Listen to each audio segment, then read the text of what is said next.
കേരളത്തിൽ യുവാക്കൾക്ക് സംസ്ഥാനത്തിനകത്ത് തന്നെ തൊഴിൽ ചെയ്യാനാകുന്ന വിധത്തിൽ സംവിധാനങ്ങൾ ശക്തിപ്പെടുത്തുന്നതിൽ MSME ഉൾപ്പെടെയുള്ള വ്യവസായ സംരംഭങ്ങൾക്ക് വലിയ പങ്ക് വഹിക്കാനാകും. സർ, രണ്ടാം പിണറായി സർക്കാരിൻ്റെ കാലത്ത് മാത്രം 4,32,649 MSMEകളാണ് സംരംഭക വർഷം പദ്ധതി വഴി നടപ്പിലാക്കിയത്. സർ, ഇതുവഴി 9,22,484 തൊഴിലവസരങ്ങൾ ഈ കേരളത്തിൽ സൃഷ്ടിക്കപ്പെട്ടു.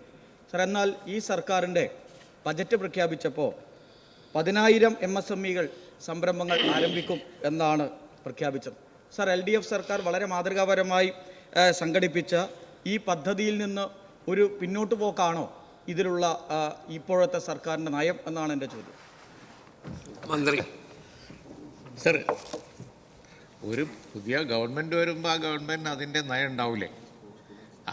നാലാമത്തെ വർഷം മറ്റാണ് 1,000 MSMEകൾ എന്നുള്ള നിലക്ക് ഒരു ടാർഗറ്റ് പ്രഖ്യാപിച്ചത്.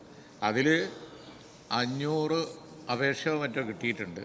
പക്ഷേ യഥാർത്ഥത്തിൽ പെർഫോമൻസിൻ്റെ സമയം ആകുന്നേയുള്ളത്. പുതിയ ഗവൺമെൻറ് വന്നു, പുതിയ ബഡ്ജറ്റിൽ പുതിയ സ്കീം പ്രഖ്യാപിച്ചു. 10,000 ഞങ്ങൾ 5 കൊല്ലത്തേക്കാണ് 10,000 ഞങ്ങളുടെ target.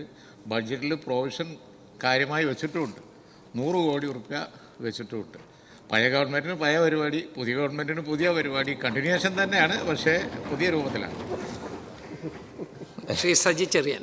Sir, second question. Yes sir, MSME മേഖലയിലെ സംരംഭങ്ങൾക്ക് ഈ കുറഞ്ഞ ചെലവിൽ ഗുണമേന്മയുള്ള ഉൽപ്പന്നങ്ങൾ നിർമ്മിക്കുന്നതിനാവശ്യമായ അടിസ്ഥാന സൗകര്യങ്ങൾ ഒരുക്കുന്നതിനാണ് കോമൺ ഫെസിലിറ്റി സെൻ്ററുകൾ പ്രവർത്തനം ആരംഭിച്ചത്. ഇപ്പോൾ സംസ്ഥാനത്ത് മുഴുവൻ വ്യവസായ ക്ലസ്റ്ററുകളിലും CFC സ്ഥാപിക്കാൻ സർക്കാർ ലക്ഷ്യം വെക്കുന്നുണ്ടോ?